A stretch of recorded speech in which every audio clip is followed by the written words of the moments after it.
meu partido aí, que eu sou filiado, Paulo Duarte, sabe disso, tá? Para não ficar dúvidas quando a gente faz a fala. Mas vamos lá. Deputado Gerson, eu anotei aqui algumas coisas, e tudo que eu falar aqui, eu tenho documentação para isso, e o fórum está disposto a estar sentando com os deputados para fornecer os documentos que a gente tem, sendo que muitas vezes alguns pedem documentos para o governo e da Previdência e não conseguem avançar. Essa luta nossa da Previdência, ela não começa no ano de 2023 e 2024. Desde 2017, em 22 de fevereiro, enviamos um ofício que está aqui ao senhor governador Reinaldo Zambuja, porque já tínhamos preocupação com o que estava acontecendo com a Previdência em Mato Grosso do Sul. E ali a gente alertou, governador, há irregularidade nos repasses, há irregularidade na condução da Previdência do servidor público de Mato Grosso do Sul. Dia 18 de maio de 2017, ofício novamente ao governador, atraso de 34 milhões no repasse, dinheiro retido esse que foi descontado do trabalhador e não era repassado seguindo a lei, que era a lei da segregação de massa, que muitos dos deputados que hoje estão nessa legislatura participaram. Chegando maio de 2017 novamente, pedido de providência aos órgãos fiscalizadores. Entregamos ao senhor Procurador-Geral de Justiça, senhor Paulo César Passos, toda a documentação que mostrava que existia uma irregularidade, onde o dinheiro era descontado do trabalhador e não chegava à Previdência. Ali estava ficando bem claro, cada vez mais, que a Previdência ia de mal a pior. 23/5, pedido de providências ao MPF, declinado em agosto do mesmo ano. 14/6, olha que coincidência, a gente denuncia em maio ao MPT, ao Ministério Público do MS, e aí tem uma ata do Comprev, quem fazia parte, dizendo que o governo parcelaria sua dívida. Isso é uma manobra contábil, porque se você não tem dinheiro, como que você desconta do trabalhador e depois parcela em 60 vezes para pagar? E todo mundo fazendo vista grossa, parece que nada acontecia naquela Previdência.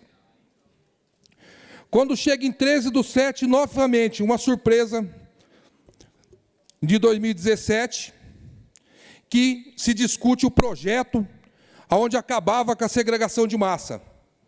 Segregação de massa essa, deputada Mara, que na época nós tínhamos 400 milhões. Né? Era uma reforma que vinha tentando resgatar a Previdência.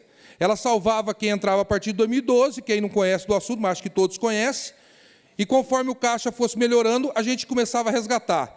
Na época, o presidente era o deputado Júnior Mock, conversamos muito com isso, ele foi até a Previdência, muito atrás de documentação, e ali nós dizíamos, existia já uma auditoria interna que dizia, se acabar com a segregação de massa, você enterra a Previdência de uma vez. Não conseguimos a vitória, aí eu não preciso lembrar de que maneira que foi votado aqui, eu dormi aqui, alguns apanharam no outro dia da polícia aqui dentro, até a polícia essa que parecia naquele momento, né, mas por ordem de cima, teve que fazer, acho que até contra eles mesmo, faz a reforma e acaba com a segregação de massa. E naquela época eu cobrei, deputado Júnior, estava errada de 2012 ou estava errada de 2017 que estava sendo feita? E eu fiz uma conta simples com o Diese, liguei para a representante Diese, faça essa conta para mim, juros simples, sem aplicação, 400 milhões hoje, se fosse juro de poupança, quanto seria? 650 milhões. Juro simples, sem aplicação. Mas eu sei que o governo, acho que é mais inteligente, tem pessoas capacitadas que investiria melhor do que juro de poupança. Paulo, hoje, 650 milhões, mais o dinheiro que estaria entrando se não tivesse acabado com a segregação, por baixo, 1 bilhão e 200 milhões. E nós acabamos com isso, com essa reforma de 2017. Para nossa surpresa, em 2018, olha como está difícil salvar a nossa Previdência. 2018 entra a reforma que cria a Previdência privada, que é a complementar. E aí a gente, como sindicalista, como servidor, está discutindo o tempo todo. Vamos fazer concurso, Vamos fazer concurso dos professores convocados, vamos fazer concurso para a saúde, para a polícia, porque nós vamos salvar a presidência? Não vamos salvar, Júnior. Porque se as pessoas que entrarem a partir de então contribuem só até o teto e depois para a previdência privada, que hora que a gente recompõe o fundo da nossa previdência? A gente não recompõe. Esse dinheiro não vai ser recomposto. E aí eu tive conversando com alguns aposentados que por direito, na educação, por insalubridade, na polícia, aposenta com 55, 56 anos de idade. Essa pessoa vai viver no mínimo 20 anos. Falei com o coronel Davi agora sobre isso. Eu falei 20, ele disse que vai viver mais. Vai dar trabalho para o Kemp um tempo ainda. Mas eu falei para o coronel Davi, você vai viver no mínimo 20 anos. Será que vai ter dinheiro lá no fundo? Porque com a reforma de 2018, o dinheiro vai para o privado, não vai para o fundo próprio. Olha o desgaste que se faz nessa previdência.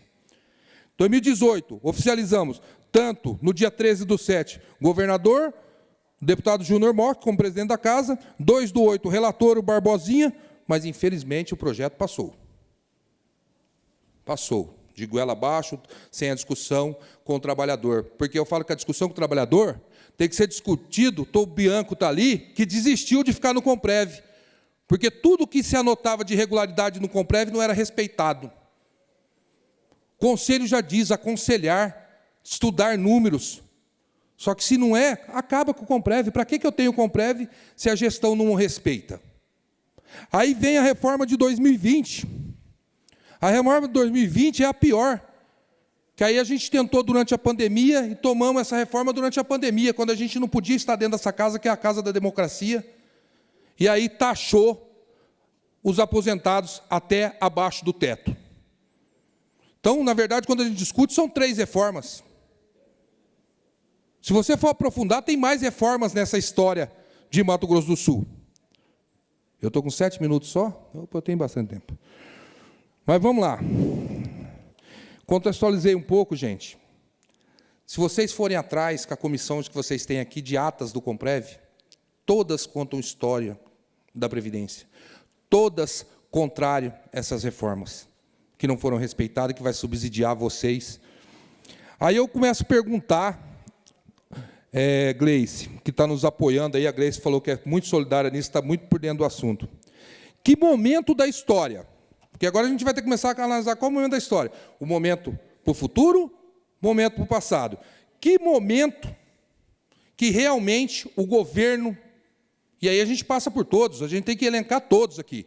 É governo Zeca, governo André, governo Azambuja, governo Riedel. Porque quando a gente fala Estado, a gente fala governo. Que momento o governo errou? Que momento a casa errou? Porque vocês aqui acabam sendo os executores. O servidor foi condenado, mas quem passa o facote no pescoço aqui, serra o pescoço do trabalhador, acaba sendo vocês, porque aqui é a casa da lei, de lei, né, deputada Mara? Não tem jeito. De certa forma, não é culpa de vocês, que vocês não são executivo, mas o legislativo vai ter que pegar essa parte da culpa para a gente realmente discutir de uma maneira salutar o que a gente pode fazer. O olhar que a gestão tem hoje, administrativo, não nos atende. Por quê? Ele só tem uma visão de números e não tem a visão do social, da dificuldade que o trabalhador tem. Ninguém olha para isso. Está difícil aqui, eu tiro o dinheiro daqui e ponho aqui. Quantas vezes, Paulo, que já foi de Secretaria de Fazenda, né, Paulo, auditor, conhece tudo, quantas vezes o dinheiro foi tirado do caixa da Previdência para atender outros interesses nesse Estado? No Brasil, lógico. Então, a gente precisa mudar a visão. A gente precisa mudar a visão, que é uma discussão que eu tive com alguns aposentados aqui agora, conversando com eles. Vamos resolver o problema dos aposentados. Não é resolver o problema dos aposentados, gente. Os 300 não resolveu. Os 300 não resolve a previdência para o futuro, porque você não desconta nada em cima dele de previdência. A falta de reajuste salarial dos últimos anos impacta nisso. Então, nós temos que pensar em resolver o problema da previdência. Porque os aposentados que viver mais 10, 15 anos, de repente, têm previdência. Os que viverem mais, não terão. Eu não terei. Quem está na ativa não vai ter. Quem vai entrar não vai ter. porque inventaram a previdência complementar. Vários deputados, como eu já falei, Júnior, e aí a gente precisa rever, só que hoje, quem não fez parte de nenhuma reforma é deputado de primeiro mandato. Os outros todos passaram por ela. E aqui eu não estou um caça às bruxas, deputada Mara. Agradeço sempre pela sua parceria, né? Não é um caça às bruxas, mas é assim, vamos rever os conceitos. Vamos discutir com um olhar para o servidor, com um olhar realmente para esse Estado, porque do jeito que está, o Caixa realmente não vai aguentar, porque não tem dinheiro na Previdência, você tem que pagar. Mas vai chegar uma hora que o Estado não vai conseguir pagar essa folha. Não vai ter mais 400 milhões para ele pegar para pagar essa folha, porque já não tem mais, antes teve. Vai chegar uma hora que o Estado não vai ter condição de pagar essa folha, e aí vai começar a atrasar? Tem trabalhador que ele ganha o mínimo para comer e comprar remédio, com o salário que a gente tem, de falta de reajuste e desvalorização. O que é que a gente está pedindo? Eu tenho claro, e não falo para ninguém que pensa dessa maneira, o 14 para os 11, ele é meio complicado quando você está a nível nacional, que instituiu 14. Alguns lugares ainda está 11, mas daqui a pouco os caras ganham a notificação. Os 14 para os 11 tem dificuldade, que é o que a gente tem conversado. Mas, pera, alguns estados fizeram isenção até o teto. Alguns estados isentaram aposentadoria por invalidez. Tem pior, Paulo Duarte. O senhor, como deputado e servidor, o cara trabalhar para esse Estado, doar a vida dele, doar a saúde mental, a saúde física, e aí, num momento que ele aposenta por invalidez, tem que continuar pagando, por incompetência de gestões, não é de uma gestão, é de gestões, é de governos que fizeram uma governança de governo e não de Estado. E a gente tem que rever isso.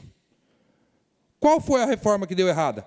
Qual vai ser a que vai dar certa? A gente precisa de vocês aqui da casa, deputada Gleice.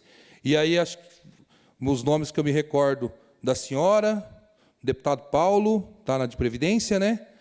Pedrocian e o Rachioca. Até falei para o Rachioca que ele ficasse aqui para isso. Eu acho que cabe a vocês e tem apoio de todos os servidores.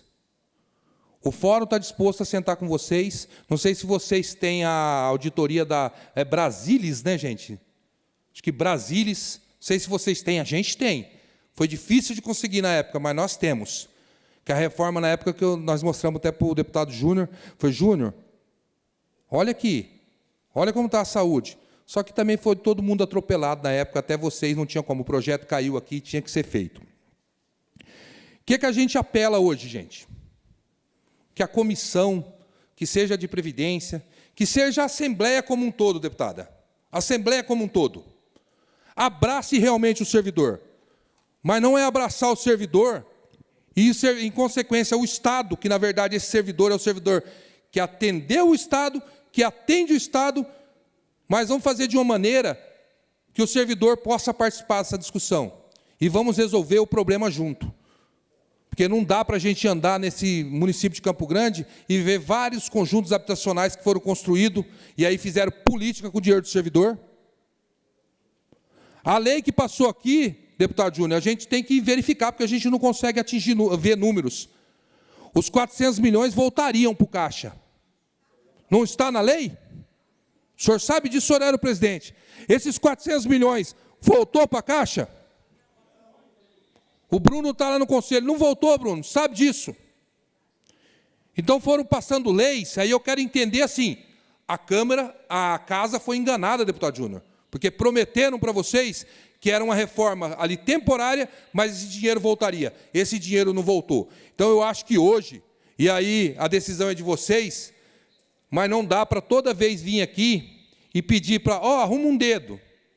Opa, agora arrumou o dedo, o teu problema está no pé. Vamos resolver o corpo, que é o corpo da Previdência, o corpo de Mato Grosso do Sul, quando se fala principalmente na saúde do trabalhador. Porque o servidor sem salário, com salário atrasado, com a Previdência, com o salário lá embaixo, descontando um monte, a saúde mental, física desse trabalhador foi para o brejo. E aí a gente conta com vocês, se vocês quiserem reunir com a gente, a comissão, tanto de Previdência como os outros deputados, a gente vai fornecer e vai mostrar que nós estamos tentando, desde 2017, ser parceiro desse Estado, ser parceiro como entidades sindicais, ser parceiro como fórum para resolver o problema. Só que a gente precisa da ajuda, principalmente dessa casa aqui, que é a casa que a gente sabe que tem muita força para fazer isso pelo servidor público de Mato Grosso do Sul. Muito obrigado.